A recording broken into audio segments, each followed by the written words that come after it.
وقال ربكم ادعوني استجب لكم ان الذين يستكبرون عن عبادتي سيدخلون جهنم داخرين.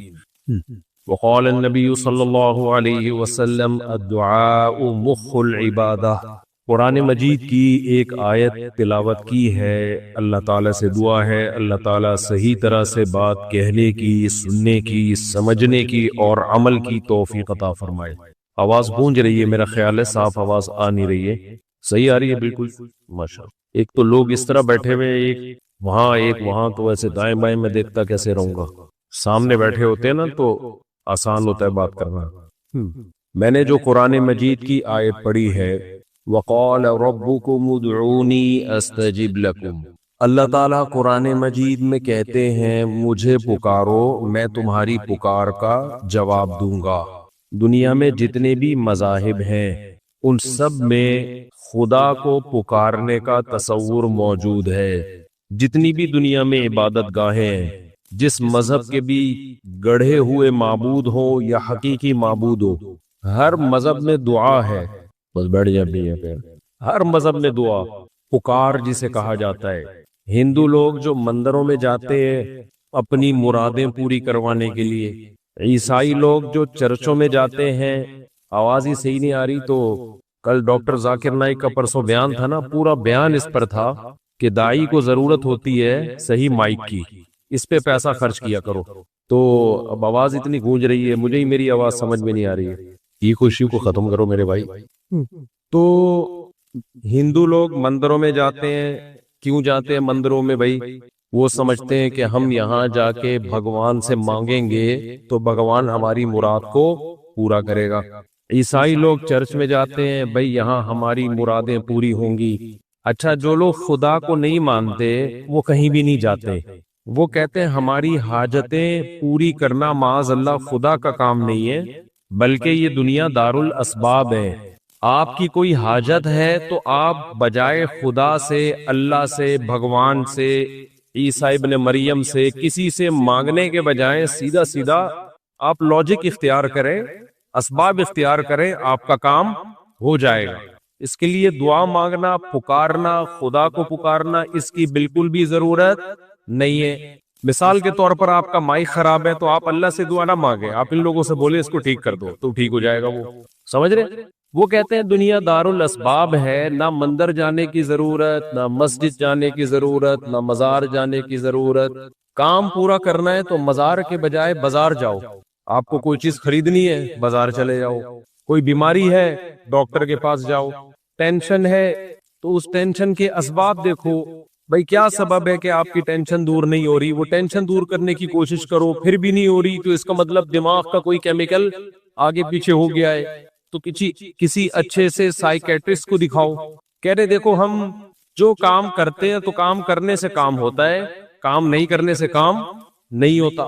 ایک ایتھیس کا اکثر میں ملفوظ سناتا ہوں کہ وہ گاڑی میں بیٹھا ہوا کہنے لگا کہ دیکھو ایکسیلریٹر پہ پاؤں رکھتے ہیں تو گاڑی چلتی ہے، بریک پہ پاؤں رکھتے ہیں تو گاڑی رکتی ہے. تو خدا کہاں ہے؟ خدا کہاں ہے بھائی؟ خدا کو میں جب مانوں جب ایکسیلریٹر پہ پاؤں رکھنے سے گاڑی رکے اور بریک پہ پاؤں رکھنے سے گاڑی چلے. نہیں آ رہا میرا خیال ہے، نہیں آ رہی سمجھ میں بات.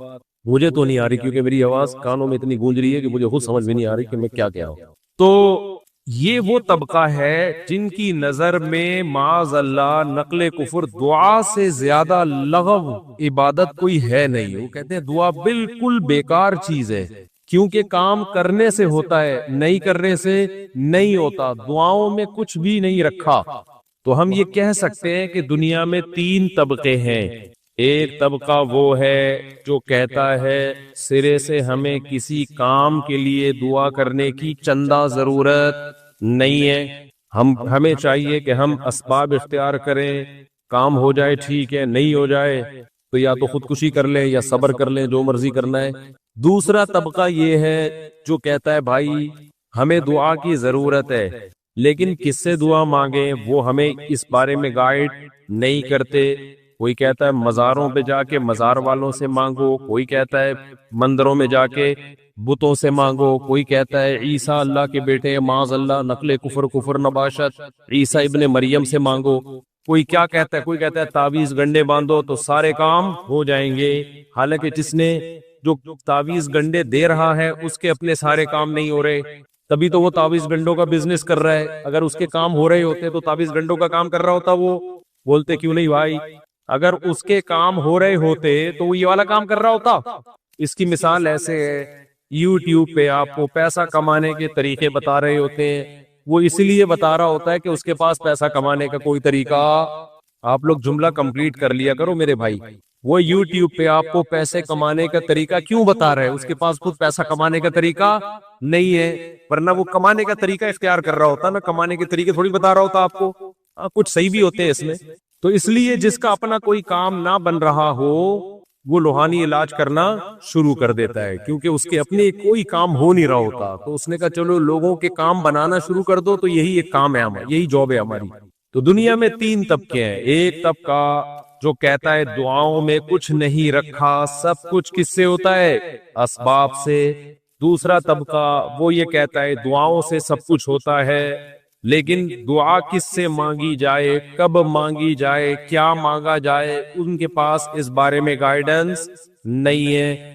وہ مندروں میں جاتے ہیں، بتوں کو پکارتے ہیں، عیسیٰ ابن مریم کو پکارتے ہیں، مزاروں کو پکارتے ہیں۔ تو ہمیں سید الانبیاء محمد صلی اللہ علیہ وسلم اگر ہمیں گائیڈ نہ کرتے کہ دعا مانگنی چاہیے کہ نہیں مانگنی چاہیے، مانگنی چاہیے تو کس سے مانگنی چاہیے، کیا مانگنا چاہیے، کس طرح سے مانگنی چاہیے، یہ ساری چیزیں ہمیں اسلام نے بتائی ہیں، اور یہ اسلام کا اور محمد صلی اللہ علیہ وسلم کا ہم پر بہت بڑا احسان ہے۔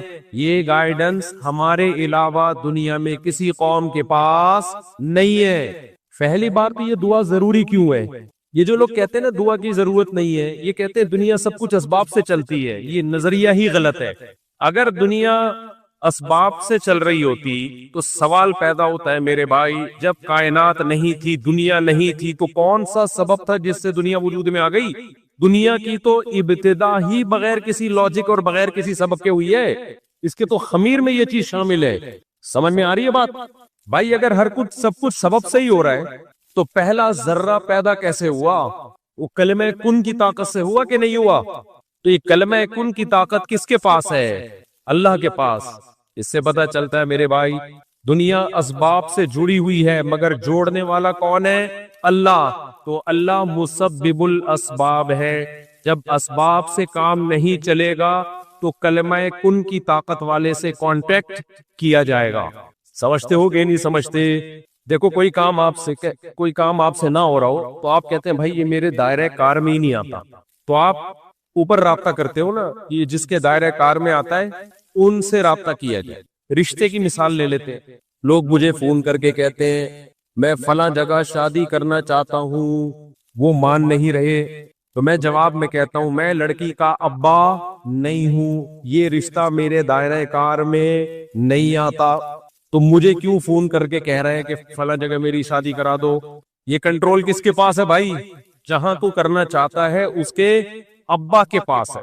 تو بھائی ہم نے دنیا میں یہ سیکھا ہے، دنیا میں تجربوں سے ایک چیز حاصل کی ہے کہ اختیارات جس کے پاس ہوتے ہیں کام بنانے کے لیے رابطہ اس سے کیا جاتا ہے۔ لوگ مجھ سے کہتے ہیں مفتی صاحب میری توند نکل رہی ہے، پیٹ کم کرنے کا طریقہ بتا دیں۔ میں ان سے کیا کہتا ہوں میرے بھائی، میں توند کی برائی جو اسلام میں ہے وہ تو بتا سکتا ہوں، توند کم کرنے کا طریقہ میرے پاس نہیں ہے۔ کس کے پاس ہے؟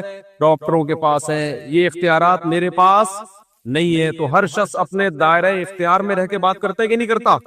تو اسباب سے کام دنیا میں ہوتے ہیں، یہ ایک گراؤنڈ ریئلٹی ہے، لیکن جہاں اسباب فیل ہو جائیں، اسباب کی دنیا میں انسان مایوس ہو جائے، تو رابطہ کس سے کیا جائے گا؟ اس ذات سے جو کسی کام کے کرنے میں کسی لاجک اور سبب کی محتاج نہیں ہے۔ اور وہ کون سی ذات ہے؟ اللہ کی ذات۔ اب جو اللہ کے منکرین ہیں وہ یہ کہتے ہیں دنیا میں سب کچھ سبب سے ہوتا ہے، لہذا اللہ سے کانٹیکٹ کرنے کی ضرورت نہیں ہے۔ ہم کہتے ہیں اگر دنیا میں سب کچھ سبب سے ہوتا ہے تو یہ کائنات بغیر سبب کے پیدا کیسے ہو گئی؟ تو پیدا ہی بغیر سبب کے ہوئی ہے، اس کا مطلب کوئی ایسی ذات ہے جو کچھ کرنے میں سبب کی محتاج بولو نہیں ہے۔ اتنی بڑی حقیقت، اس سے بڑی کوئی گراؤنڈ ریئلٹی ہے؟ لوگ کہتے نہیں یہ مولانا لوگ گراؤنڈ ریئلٹی کو سامنے رکھ کے فیصلے نہیں کرتے، ادھر ادھر کی پھینکتے رہتے ہیں۔ ارے میرے بھائی، اس سے بڑی کوئی گراؤنڈ ریئلٹی نہیں ہے، زمینی حقیقت نہیں ہے، اس کا یونیورسل ٹروتھ نہیں ہے کہ یہ کائنات کلمہ کن کی طاقت سے پیدا ہوئی ہے۔ کچھ نہیں تھا تو پیدا کر دیا اللہ نے، ورنہ خود سے کیسے ہو گئی؟ سب سے بڑا جو یونیورسل ٹروتھ ہے وہ یہ ہے کہ ایک ایسی ذات ہے جو کچھ کرنے میں کسی سبب کی محتاج نہیں ہے، اس کے پاس کلمہ کن کی طاقت ہے۔ تو کتنی بڑی حماقت اور بے وقوفی ہے کہ آپ کے پاس ایک ایسی ذات موجود ہو جو کلمہ کن سے پوری کائنات کو سیکنڈوں میں پیدا کر سکتی ہو۔ آپ کے پاس ایک ایسی ذات ہو جو کچھ کرنے میں کسی سبب کی محتاج نہ ہو، اور آپ کا کام جب اٹک جائے تو آپ اس ذات کو چھوڑ کر صرف اور صرف اسباب کے پیچھے لگ جاؤ۔ تو یہ بہت بڑی حماقت اور بے وقوفی ہے یا نہیں ہے؟ بہت بڑی حماقت ہے بھائی۔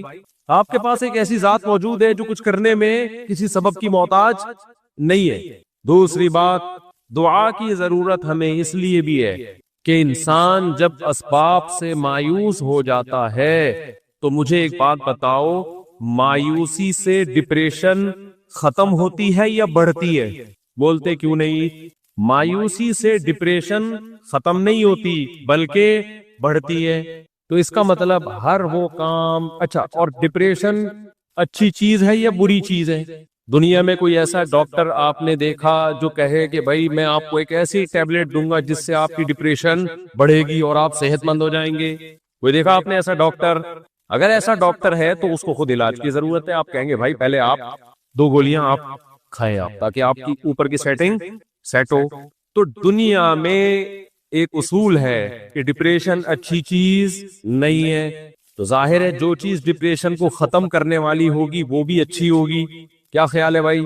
بیماری اچھی چیز نہیں ہے تو جو بیماری کو ختم کرنے والی چیز ہوگی وہ بری ہوگی کہ اچھی ہوگی؟ وہ اچھی ہوگی۔ تو ڈپریشن ختم ہو نہیں سکتی جب تک مسبب الاسباب پہ نظر نہ ہو، کیونکہ اگر آپ اسباب کے گرد گھومتے رہو گے تو بہت سارے اسباب ایسے ہیں جن کو جو نقصان کے سبب ہے، اور وہ سبب کو دور کرنا آپ کے اختیار میں نہیں ہوتا۔ دیکھو کتنے لوگ مجھے بتاتے ہیں کہ ہم پیسہ کمانے کی کوشش کر رہے ہیں، آ ہی نہیں رہا، ہر طرح سے تجربہ کر کے دیکھ لیا، پیسہ نہیں آ رہا، ڈپریشن میں جا رہے ہیں۔ کہتے سارے کاروبار کر کے دیکھ لیے، ساری ملازمتیں کر کے دیکھ لی، پھر بھی نہیں آ رہا، اسباب سارے فیل ہو گئے۔ تو اگر اسباب میں اس کو خوش کرنے کی صلاحیت ہوتی، ڈپریشن دور کرنے کی صلاحیت ہوتی، تو ایسے لوگ جن کے سارے اسباب فیل ہو گئے وہ کبھی خوش رہ سکتے ہیں؟ بولتے کیوں نہیں؟ ناممکن ہے میرے بھائی۔ تو میرے بھائی، دعا کی ضرورت ہمیں اس لیے بھی ہے کہ ہمیں یہ یقین ہونا چاہیے کہ کوئی ایسی ذات ہے جو کچھ کرنے کے لیے کسی سبب کی محتاج نہیں ہے۔ دیکھو حضرت مریم کتنی ٹینشن میں تھی جب اللہ نے ان کو بغیر شوہر کے بیٹا دے دیا، سخت ٹینشن میں تھی کہ نہیں تھی؟ یا لیتنی مت قبل ھذا وکنت نسیا منسیا، جب بیٹا پیدا ہوا ہے تو پریشان ہوئی کہ اس بیٹے کو میں پبلک کے سامنے، بنی اسرائیل کے سامنے کیسے لے کے جاؤں گی؟ لوگ کیا کہیں گے؟ اے کنواری مریم، اے پاک دامن مریم، یہ تو نے کیا کیا؟ میں لوگوں کو کیسے ایکسپلین کروں گی کہ یہ حلال بیٹا ہے، یہ معاذ اللہ ولد الزنا نہیں ہے؟ کس قدر ٹینشن ہوئی حضرت مریم کو۔ اللہ نے یہ ٹینشن اسباب کے ذریعے دور کی ہے یا بغیر سبب کے دور کی ہے؟ بغیر سبب کے۔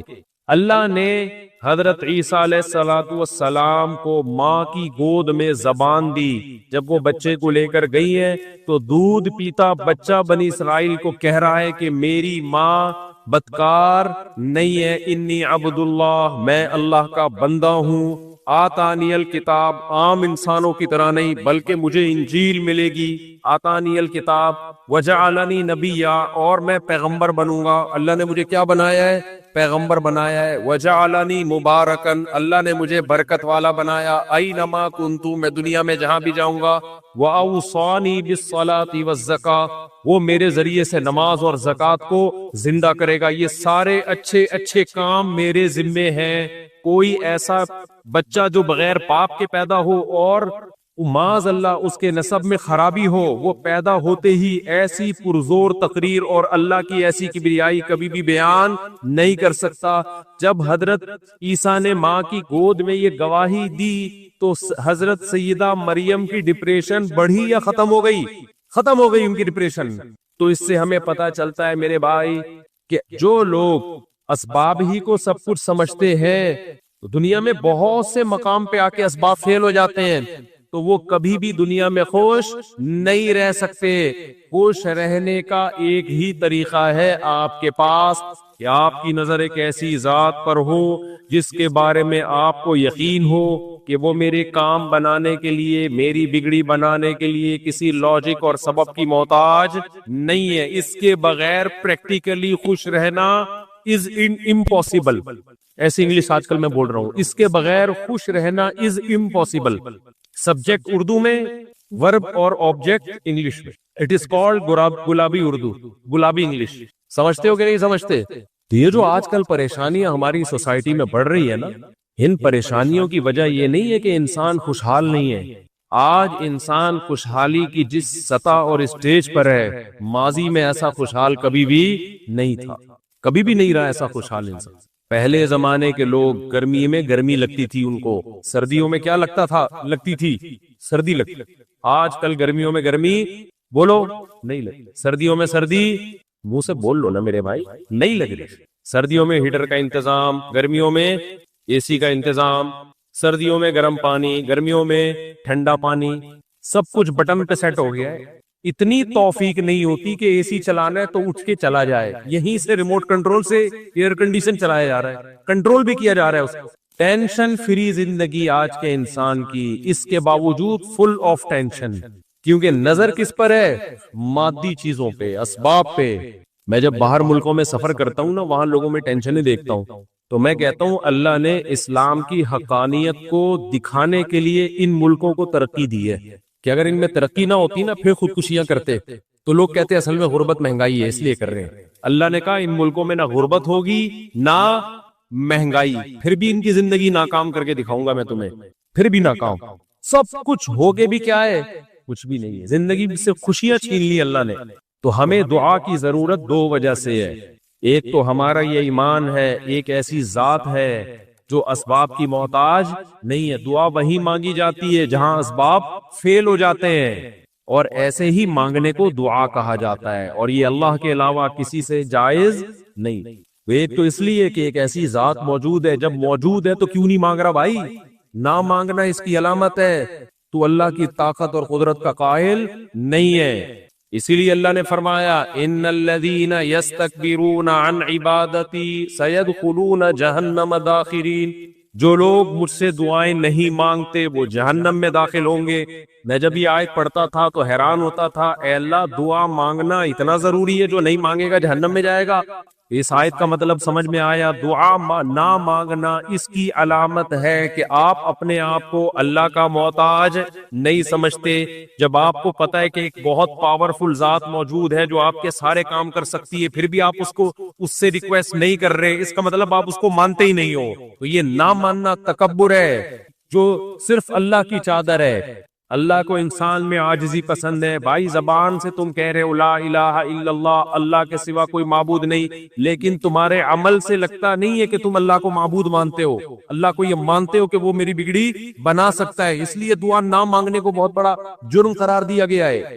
ایک طبقہ وہ ہے جو دعا پہ بلیو ہی نہیں کرتا، یہ لبرل سیکولر لوگ ہیں۔ ایک طبقہ وہ ہے جو دعا مانگتا ہے لیکن اس کو یہ نہیں پتا بیچارے کو کہ کس سے مانگنا ہے، وہ ہر ایک سے مانگتا ہے۔ جو چندے کا اصول ہے نا، پتہ ہے آپ کو چندے کا اصول یہ، اگر آپ نے کوئی مدرسہ بنایا اور آپ چاہتے ہو کہ دے دنا دن چلے وہ، تو چندے کا اصول ہے ہر وقت مانگو، ہر ایک سے مانگو، سب کچھ مانگو، یہ اصول ہے۔ باہر ملکوں میں یہ نظر آیا ہمیں، ان کے مدرسے بھی چل رہے ہیں۔ ایک اور اصول ہے، ہمارے حضرت فرمایا کرتے تھے کہ مدرسے کے چھت نہ بننے دو یا مسجد کی چھت نہ بننے دو، اندر اندر فانوس لگاؤ، ہیرے جواہرات لگاؤ، شٹرنگ ہو، لوگ سمجھے کہ تعمیر کا کام۔ جامع تو رشید بیچارے نے پہلے ڈیکوریٹ کر لیا، صحیح ہے نا، لوگ آتے ہیں کہتے ہیں یار بہت پیسہ ہے ان لوگ کے پاس۔ تو یہ اصول ہے کہ شٹرنگ کا کام جاری ہے، چھت کا کام۔ ایسے ادارے ہیں 10 سال ہو گئے چھت کی بھرائی نہیں ہوئی ابھی تک، کیونکہ وہ دیکھ کے پھر لوگ کہتے ہیں یار چندے کی ضرورت. تو مشرک کیا کہتا ہے؟ ہر ایک سے مانگو، ہر وقت مانگو، سب کچھ مانگو. وہ ایک ہندو مسلمان ہوا، اس سے کسی مولانا صاحب نے پوچھا تو کیوں مسلمان ہوا، اسلام میں کس چیز نے تجھے اپنی طرف اٹریکٹ کیا؟ اس نے کہا کہ میں یہ کہتا تھا جب ہمارے سینکڑوں بھگوان ہیں تو اللہ رسول دو بھگوان معاذ اللہ اور صحیح. ارے بھائی ہم اللہ رسول کو معاذ اللہ نقل کفر یہ حیثیت تھوڑی دیتے ہیں. اس نے کہا جب دو اور ایڈ کر دیتا ہوں میں. اسلام نام ہے توحید کا، اس لیے اللہ نے ہمیں بتایا کہ تم اگر دعا کرتے ہو سکون حاصل کرنے کے لیے تو ہزاروں معبودوں کو معبود بنانے سے، ہزاروں سے دعائیں مانگنے سے تمہیں سکون نہیں ملے گا، بلکہ تمہاری ڈپریشن بڑھ جائے گی. دعا کا مقصد حاصل نہیں ہوگا بلکہ الٹا اثر ہوگا اور ڈپریشن بڑھے گی. اس لیے اللہ نے فرمایا ضرب اللہ مثلا رجلا فیہ شرکاء متشاکسون ورجلا سلما لرجل. بتاؤ جس کے ہزاروں معبود ہو، کبھی مزار پہ جا کے سجدہ کر رہا ہو، کبھی بت کے سامنے سجدہ کر رہا ہو، کبھی کسی پیر کے سامنے سجدہ کر رہا ہو، جس کے ہزاروں معبود ہو وہ سکون میں ہوگا یا جس کا صرف ایک مولا ہو، ایک معبود ہو؟ تو دنیا میں آپ کے 4 باس ہونا کمپنی میں، وہی ڈپریشن کے لیے کافی ہے. ایک ساس ہوتی ہے، بہویں بہت ساری ہوتی ہیں، ساس ہمیشہ کتنی ہوتی ہیں؟ ایک. باس ہمیشہ کتنے ہوتے ہیں؟ بولو. ایک. آقا مولا کتنے ہوتے ہیں؟ ایک. تو جس کے اوپر بھی ایک سے زیادہ لوگ حاکم بن جائیں، وزیر اعظم بھی ایک ہوتا ہے، صدر بھی ایک، آرمی چیف بھی ایک. جو حاکم اعلیٰ ہے ہمیشہ کتنے ہوتے ہیں؟ وہ ایک. ایک سے زیادہ ہوں گے آپ کی ٹینشن کم ہونے کے بجائے بڑھے گی. تو معبود بھی کتنے ہوتے ہیں میرے بھائی؟ ایک. ہمیں پتا ہے جو مانگنا ہے اللہ سے، جب مانگنا ہے اللہ سے، سب کچھ کس سے مانگنا ہے؟ اللہ سے. اللہ کے سوا کسی سے نہیں. اس میں سکون ہے، اس میں اطمینان ہے. اور اگر اللہ کے ساتھ آپ نے اور معبود ایڈ کرنا شروع کر دیے تو دعا کا مقصد حاصل نہیں ہوگا، بلکہ یہ دعا آپ کی اسٹریس اور ڈپریشن کو بڑھانے کا ذریعہ بن جائے گی. پورا ہو چکا ہے. اس موضوع پر پھر موقع ملا مزید بات کروں گا. یہ دعا بہت اہم چیپٹر ہے. اسلام کا ہم پر احسان ہے کہ کس سے مانگنا ہے یہ بھی بتا دیا، اور مانگنے کی فضیلت کیا ہے یہ بھی بتا دیا، نہ مانگنے کی وعید کیا ہے یہ بھی بتا دیا، کیا مانگنا ہے یہ بھی بتا دیا، اور مانگنے کا طریقہ کیا ہونا چاہیے یہ بھی ہمیں بتا دیا، کن الفاظ سے مانگنا ہے یہ بھی بتا دیا، مانگتے ہوئے کیفیت کیا ہونی چاہیے یہ بھی بتا دیا. اس سے زیادہ کامل اور جامع مذہب کوئی دنیا میں ہو سکتا ہے میرے بھائی؟ تبھی تو ہم کہتے ہیں اسلام کو دوسرے مذاہب سے آپ کمپیئر کرو گے تو آپ کے پاس پریکٹیکل لائف میں چلنے کے لیے اسلام کے علاوہ کوئی آپشن بچے گا ہی نہیں. گائیڈنس ہے ہی اسلام کے پاس. وہ اللہ سے دعا ہے کہ اللہ ہمیں دعائیں مانگنے والا بنا دے اور دعاؤں میں دل لگانے والا بنا دے. سبحانک اللہم و بحمدک نشہد ان لا الہ الا انت نستغفرک و نتوب الیک. کراٹے میں ایک دوسرے کے سامنے جھکنے کا حکم. جس طرح کراٹے شروع ہونے سے پہلے یہ طے ہے کہ ایک دوسرے کے سامنے جھکتے ہیں، کیا اس طرح شرعن جھکنا ٹھیک ہے یا نہیں؟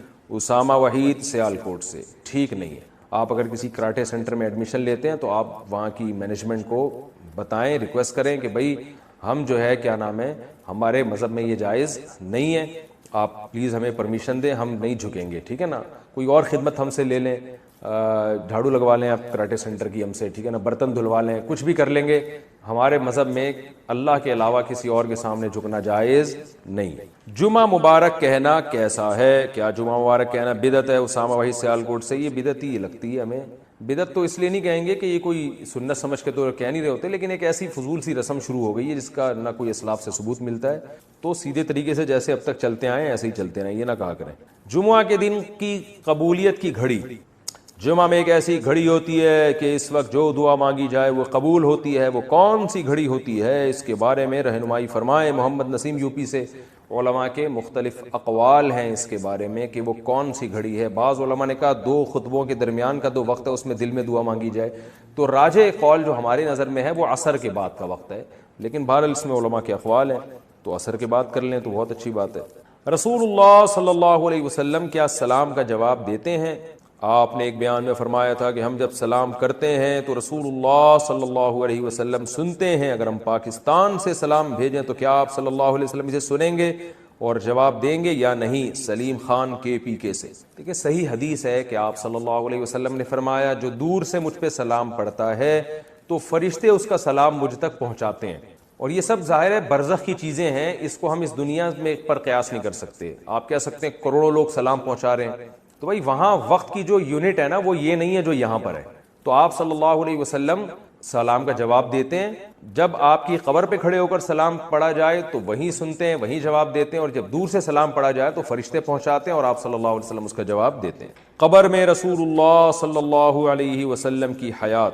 اگر ہم رسول اللہ صلی اللہ علیہ وسلم کے روضہ پر جاتے ہیں اور سلام کرتے ہیں اور رسول اللہ صلی اللہ علیہ وسلم جواب دیتے ہیں, کیا یہ عقیدہ رکھنا شرک میں نہیں آتا؟ کیونکہ سنتا دیکھتا تو اللہ ہی ہے. نبی صلی اللہ علیہ وسلم کو کیسے پتہ چلتا ہے کہ کوئی قبر پر آ گیا ہے اور سلام کر رہا ہے؟ اس کی تفصیلات سے آگاہ فرما دیں. بھائی خود نہیں پتہ چلتا, اللہ بتا دیتے ہیں آپ کو, تو اللہ آپ کو سنوا دیتے ہیں. شرک تو جب ہوتا کہ ہم کہتے ہیں نبی صلی اللہ علیہ وسلم یہ کام خود اپنے اختیار سے کر رہے ہیں. جو جیسے نبی نے چاند کے 2 ٹکڑے کیے تو نبی نے تھوڑی کیے ہیں, اصل میں تو اللہ نے کیے 2 ٹکڑے. تو اللہ قبر میں آپ کو براہ راست سلام سنا بھی دیتا ہے اور اپنے نبی کو بتا بھی دیتا ہے کہ کوئی سلام پیش کر رہا ہے آپ پر. تو اللہ کی قدرت ہے. یہ معجزہ نبی کی قدرت نہیں ہوتی, اللہ کی قدرت ہوتی ہے. اسی طرح کرامت بھی ولی اللہ کی طاقت نہیں ہوتی, اللہ کی طاقت ہوتی. ہاں اختیارات دے دینا کسی کو مستقل طور پر کہ وہ اسباب سے ہٹ کے کام کا اس کو رائٹ مل جائے, اختیارات مل جائیں, ایسا نہیں ہوتا. ہر دفعہ جب بھی کوئی اچھمبے کا کام ہوگا, معجزہ ہوگا, اس میں اللہ کی مرضی سے ہوگا.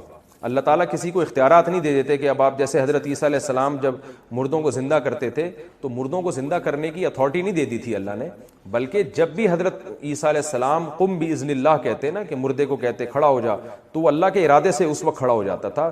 اختیارات نہیں تھی. جیسے موسیٰ علیہ السلام لاٹھی کو پھینکتے تو سانپ بن جاتی, لیکن یہ نہیں کہ اختیار دے دیا جب آپ پھینکیں گے سانپ بنے گی, ایسا اختیار اللہ نے کسی کو نہیں دیا. یہی وجہ ہے کہ حضرت موسیٰ علیہ السلام ہر دفعہ وہ لاٹھی پھینکنے سے پہلے اللہ سے پوچھتے تھے اور اللہ بتاتے تھے اور اللہ کے حکم کا انتظار کرتے تھے, کیونکہ اللہ کے ہاتھ میں تھا اس کو سانپ بنانا, حضرت موسیٰ کے ہاتھ میں نہیں تھا. تو یہ جو آپ صلی اللہ علیہ وسلم قبر میں بنفس نفیس سنتے ہیں, یہ آپ کی طاقت نہیں ہے, یہ اللہ کی طاقت ہے کہ اپنے حبیب کو اللہ سلام بنفس نفیس سنوا دیتا ہے اور جو ہے آپ کروڑوں لوگوں کے سلام کا جواب دے دیتے ہیں. تو یہ اللہ کی طاقت ہے, یہ نبی کی طاقت نہیں ہے. سرکاری خرچے پہ حج ادا ہو جاتا ہے. میں ایک ڈاکٹر اور سرکاری نوکری میں ہوں, سرکار ہمیں یہ آپشن دیتی ہے کہ ہم حج ڈیوٹی پر جائیں. اس کا مقصد یہ ہوتا ہے کہ اگر حاجیوں کو کوئی ضرورت پڑے تو ہم ان کی دیکھ بھال کر سکیں. اس میں آنے جانے اور وہاں رہنے کا سارا خرچہ سرکار اٹھاتی ہے. میں نے ابھی تک حج نہیں کیا, اگر میں ایسی ڈیوٹی پر جا کر حج کر لوں تو کیا اس طرح حج ادا ہو جائے گا؟ محمد علی انڈیا سے. جی ہاں جناب, ایک تیر سے 2 شکار ہو جائیں گے. حج بھی ادا ہو جائے گا, حاجیوں کی خدمت بھی ہو جائے گی, اور گورنمنٹ کا تھوڑا سا کسی اچھے کام میں خرچہ بھی ہو جائے گا. ٹھیک ہے نا, تو کوئی حرج نہیں ہے اس میں. قیامت میں جانوروں کا بھی حساب ہوگا. کیا قیامت والے دن میدان حشر میں ساری مخلوقات اپنا اپنا حساب دیں گی؟ کیا جانوروں کا بھی حساب و کتاب ہوگا یا صرف انسانوں کا ہوگا؟ اصل حساب تو صرف انسانوں کا اور جنات کا ہوگا, جانوروں کا نہیں ہوگا. لیکن اتنا حساب حدیث میں آتا ہے جانور کا ہوگا کہ ایک جانور نے اپنی ہی جنس کے دوسرے جانور پہ اگر ظلم کیا ہوگا, جو کہ ہمارے لحاظ سے ظلم ہے, وہ جانور کے لحاظ سے نہیں ہے. جیسے حدیث میں آتا ہے, مسلم کی حدیث ہے, سینگ والی بکری نے بغیر سینگ والی بکری کو مارا تو اللہ اسے کہیں گے کہ اس کو سینگ لگا کے کہیں گے تو اپنا بدلہ لے لے.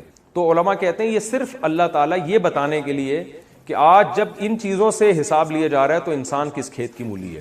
یعنی یہ حساب حقیقی معنوں میں حساب نہیں ہے, کیونکہ سینگ والی بکری نے اگر بغیر سینگ والی بکری کو مارا تو یہ حقیقت میں ظلم نہیں ہے, اس کو اتنا شعور تھوڑی ہے. لیکن صرف اللہ اپنی ایک انصاف کو ظاہر کرنے کے لیے کہ میں آج اپنی ہی جنس کی, اپنی ہی ایک قسم کی جو ہے مخلوق کو اگر کسی نے اپنی طاقت کی بیس پہ ستایا تھا تو میں اس کو بھی کہوں گا کہ تم بھی اس سے اپنا بدلہ لے لو, جو تمہیں تکلیف ہوئی ہے اس کا ازالہ کر لو. تو جب یہاں تک ہوگا تو انسان تو اصل ہے ہی حساب و کتاب کے لیے. تو جانوروں کا حساب ہوگا جس کو حساب مجازی معنوں میں کہا گیا, حقیقی حساب نہیں ہے. حقیقی حساب صرف اور صرف انسانوں اور جنات کا ہوگا. مسئلہ یہ ہے کہ میں آج کل ٹائم بچانے کے چکر میں ہوں کہ کم وقت میں زیادہ سے زیادہ کام ہو, تو جب کوئی کمٹمنٹ ہوتی ہے لوگوں سے تو پوری بات سمجھتے نہیں ہیں. اس کا نقصان کیا ہوتا ہے کہ میرا بھی وقت ضائع اور سامنے والے کا بھی ضائع. ابھی بیچارے بہت اچھے لوگ ہیں, حیدرآباد سے آئے ہیں, نکاح پڑھانا ہے انہوں نے, تو میں نے ان سے کہا تھا کہ آپ 1 بجے یہاں پہنچ جائیں پہنچنے کے بعد مجھے میسج کریں کہ ہم آ گئے ہیں. مقصد ان کی شکایت لگانا نہیں، یہ بہت اچھے لوگ ہیں. مقصد یہ کہ اصول اور ضابطہ سمجھانا مقصد ہے کہ ہر آدمی اصول ضابطے پہ چلے گا تو تکلیف بھی نہیں ہوگی اور کام بھی اچھے میں ہو جائے گا. میں نے ان سے کہا تھا کہ 1 بجے پہنچنے کے بعد مجھے میسج بھیجیں کہ ہم آ گئے ہیں. ٹھیک ہے نا؟ یہ نہیں کہا تھا کہ فون کریں، کیونکہ میں فون نہیں اٹھاتا اپنے مخصوص ٹائمنگ کے علاوہ. میسج آئے گا تو میں دیکھ لوں گا کہ بھائی یہ پہنچ گئے ہیں تو میں آ جاؤں گا. تو میں اپنے سارے کام کاج چھوڑ کر 1 بجے گھر پہنچا ہوں آج کہ بھئی کسی کو ٹائم دیا ہوا ہے. اور یہ 1 بجے کا ٹائم اس لیے دیا کہ نکاح نامہ فل کرنے میں جو ٹائم خرچ ہوگا نا وہ اس دوران ہو جائے گا. صحیح ہے؟ نکاح پڑھانے میں تو 1 سیکنڈ بھی نہیں لگتا نا، اصل مسئلہ ہوتا ہے نکاح نامہ فل کرنا. تو یہ جو ٹائم ہے نا اس میں نکاح نامہ فل ہو جائے گا. نکاح پڑھانے تو پھر ہم بیٹھے بیٹھے ہاں وہی قبول ہے یہ تو 2 منٹ کا کام ہے. خطبہ تو جو جمعے کا خطبہ ہے وہی گریوی میں نکاح کا بھی ہو جائے گا. کیا خیال؟ تو گریوی کے چکر میں تھے ہم، گریوی مارنے کے. اب اس میں کیا ہوا کہ یہ لوگ 1 بجے سے آگے بیٹھے ہوئے ہیں، مجھے میسج نہیں بھیجا. ادھر میں سارے کام کاج چھوڑ کے بیٹھا وہ. مجھے بھی دماغ اب کھلنے لگا کہ یار میں وہ آئے کیوں نہیں، کیونکہ یہ ٹائم تو ان کو دے دیا نا، تو اب میرا بھی ٹائم ویسٹ ہو رہا ہے اور یہ ادھر نیچے آ کے بیٹھ کے انتظار کر رہے ہیں. سمجھ رہے ہیں بات کو؟ اب جب میں نیچے آیا ہوں تو کہہ رہے ہم تو آپ کا کافی دیر سے انتظار کر رہے ہیں، اور میں ان سے کہہ رہا ہوں کہ میں اوپر بیٹھ کے آپ کا کافی دیر سے انتظار کر رہا ہوں. تو یہ ان کی بات نہیں ہے، یہ اصول اور ضابطے کی بات ہے کہ ہم من حیث القوم بد نظمی کا شکار ہیں. من حیث القوم یعنی سبھی ہے، میں بھی ایسا ہی ہوں، اس میں سب ایسے ہیں. اس چیز کو درست کرنے کی ضرورت ہے. سمجھ رہے ہو کہ نہیں سمجھ رہے بھائی جو بات جس نے کہی ہے اس کا خیال کرنا چاہیے انسان کو، تاکہ نہ میرا ٹائم ویسٹ ہو اور نہ آپ کا ٹائم ویسٹ. اب میں نے ان کے ذمہ لگایا ہے کہ اب یہ نکاح نامہ خود فل کریں گے، تاکہ ہم جو بیان کے دوران جو ہمارا ٹائم ہے نا وہ بیان میں ہی مصروف رہے اور یہ نکاح نامہ خود بیٹھ کے فل کرے، تاکہ ہمارا جو ٹائم ادھر لگایا یہ وہ سمجھ رہے ہو بات کو. یہ بھی بیان کا حصہ ہے، کوئی بیان سے اضافی بات نہیں ہے. ہمارے حضرت مفتی رشید احمد صاحب رحمہ اللہ تعالی کے پاس ایک شخص پنجاب سے آیا، اتنا لمبا سفر کر کے حضرت کے پاس پہنچ گئے. اور کیوں آئے ہو؟ فرمایا میں تعویذ لینے آیا ہوں. تعویذ اگر کچھ شرائط ہے اس کی ان کے ساتھ ہو تو جائز ہے اس کا استعمال. حضرت نے فرمایا کہ آپ پنجاب سے آئے ہو، پہلی بات یہ کہ آپ نے مجھ سے ٹائم لیا تھا، اتنی دور سے آپ سفر کر کے آئے ہیں. دوسری بات یہ کہ تعویذ تو TCS کے ذریعے بھی پہنچ سکتا ہے، صرف تعویذ لینے کے لیے اتنی دور سے آپ سفر کر کے کراچی پہنچے ہو. حضرت کو اتنا غصہ آیا، وہ تو بڑے تھے، انہوں نے فرمایا نہیں دوں گا، واپس جاؤ. آئی بات سمجھ؟ تو فرمایا ایک دفعہ ان کو سزا ملے گی، پھر یہ واپس جائیں گے، آئندہ ایسی حماقت، اپنا بھی ٹائم بچائیں گے. اور فرمایا واپس جاؤ، وہاں سے اب دوبارہ خط لکھو. خطوط کا سسٹم تھا حضرت کے ہاں، تو اب آپ کو جو ہے نا وہ وہیں سے بھیج دے. یا تو مقصد آنے کا زیارت کرنا ہو نا، کسی کو دیکھنا مقصد ہے، تو اس کے لیے پھر یہ کہ بھئی صرف دیکھنے آ رہا ہوں، زیارت کرنے آ رہا ہوں. تو اس کے لیے حضرت ان کو جو ٹائم دیا کرتے تھے وہ ایسا ٹائم ہوتا تھا جس میں حضرت علماء کی مجلس میں آ کے بیٹھتے تھے. جو جس نے زیارت کرنی تھی ان کو ٹائم دے دیتے کہ یہ ٹائم ہے، اس میں دیکھ کے چلے جاؤ. سمجھ رہے ہیں؟ اس کا حضرت کو فائدہ یہ ہوتا تھا. فرماتا ہوں جو زیارت کے لیے آتے ہیں نا وہ سب سے سستے میں چھوٹ جاتے ہیں. بھائی آگے بیٹھ گئے، زیارت کر لی تو ٹھیک ہے نا، بس صحیح ہو گئی. تو جب ایک انسان اصول سے اور ضابطوں کے ساتھ چلنے کی کوشش کرتا ہے، 100% تو کوئی بھی نہیں چل سکتا، تو اس میں الجھنیں کم ہوتی ہیں. اسی وجہ سے میں نے دعوتوں میں جانا بالکل چھوڑ دیا ہے، قسم اٹھانا رہ گئی ہے بس. کیونکہ بہت دفعہ کا تجربہ ہے کہ جو ٹائم دیا جاتا ہے اس کی کبھی بھی پابندی نہیں ہوتی، ناممکن ہے. قسمیں اٹھوا لو قرآن پہ ہاتھ رکھ کے، بھئی 8:15 بجے کھانا شروع ہو جائے گا، لیکن وہ 8:15 کا مطلب کیا ہوتا ہے؟ اگر ایسا ہوتا نا کہ 8:15 کا مطلب 8:45 ہوتا تو ہمیں کوئی ٹائم دیتا 8:15 تو ہم کہتے چلو 8:45 تک تو ہو ہی جائے گا، تو ہم 8:45 پہ پہنچتے. ہوتا نہ 8:45 پہ ہے، نہ کوئی پتہ ہی نہیں ہوتا کب ہوگا اور کیا ہوگا. سمجھ رہے ہیں بات کو؟ تو اس لیے جو ٹائم مینجمنٹ والے لوگ ہیں نا، ٹائم مینجمنٹ والے، وہ ایک بات بڑی زبردست کرتے ہیں کہ جس آدمی نے اپنا وقت بچانا ہو وہ کبھی دوسرے پہ ڈیپینڈ ہو کے زندگی نہ گزارے. بہت مشکل ہے سمجھانا بات. یہ بیان شروع ہو گیا ہے، بیان جو ہے وہ شروع ہو گیا ہے. آپ سمجھا بیان شروع کریں گے، ہو گیا بیان. تو کبھی بھی دوسرے پر آپ کی ٹائمنگ کا جو ہے نا مدار نہیں ہونا چاہیے. مثال کے طور پر آپ نے کہیں پہنچنا ہے، ناشتہ کون بناتا ہے گھر میں؟ بول لو بھائی، بیگم. اب آپ نے کسی کو ٹائم دیا ہے صبح 8 بجے کا، بیگم نے اٹھ کے ناشتہ بنا کے آپ کو پیش کرنا ہے. اگر بیگم یہ چیزیں سمجھتی ہے تو ٹھیک ٹائم پہ آپ کے سامنے ناشتہ پیش کر دے گی. لیکن اگر اس سے سستی ہو گئی، وہ سوتی رہ گئی، یا اس کا موڈ نہیں تھا، یا دیر ہو گئی، تو آپ کبھی بھی وقت پر نہیں پہنچ سکتے. اس کا حل کیا ہے کہ آپ کو خود بھی ناشتہ بنانا آنا چاہیے. بھائی پہلے مجھے ایک بات بتاؤ، وقت کی حفاظت کرنا یہ ہماری مذہبی ذمہ داری ہے یا نہیں؟ آپ کہیں گے کیا فالتو باتیں لے کے بیٹھ گئے، اگر ٹائم پہ نہیں پہنچا تو کیا ہوا؟ آپ ذہن میں سوچ رہے ہوں گے بھائی اگر کسی کو 8 بجے کا ٹائم دیا اور نہیں پہنچے تو کیا ہو گیا، اس سے قیامت آ گئی، 10 بجے پہنچ جائیں گے. ہم بھی تو گھنٹوں گھنٹوں دوسروں کا انتظار کرتے ہیں، اب وہ اگر 2 گھنٹے ہمارے انتظار میں بیٹھ گیا تو کیا ہو گیا؟ تو بھائی یہ ایک سوچ ہی غلط ہے. یہ جو وعدہ ہے نا، وعدہ خلافی، جان بوجھ کر بغیر کسی عذر کے وعدہ خلافی کرنا یہ گناہ ہے.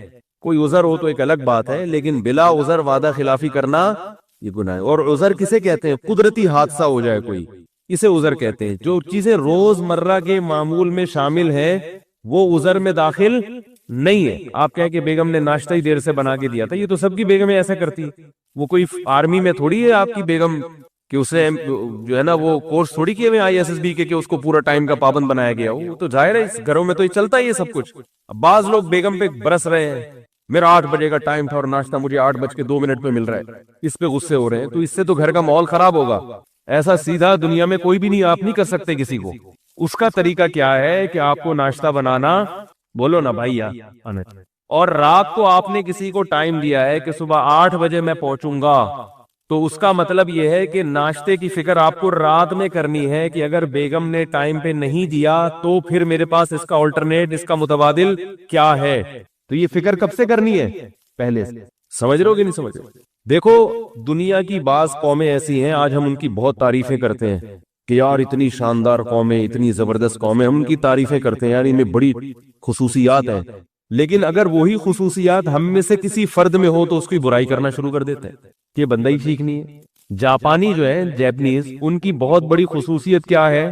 وقت کی پابندی ہے کہ نہیں ہے؟ ہمارے ایک رشتہ دار جاپان میں، کمپنی نے ان کو یہ بتایا کہ آپ نے اس شہر سے اس شہر سفر کر کے جانا ہے. کمپنی نے بھیجا کسی کام سے، دونوں شہروں میں فاصلہ ایسے تھا جیسے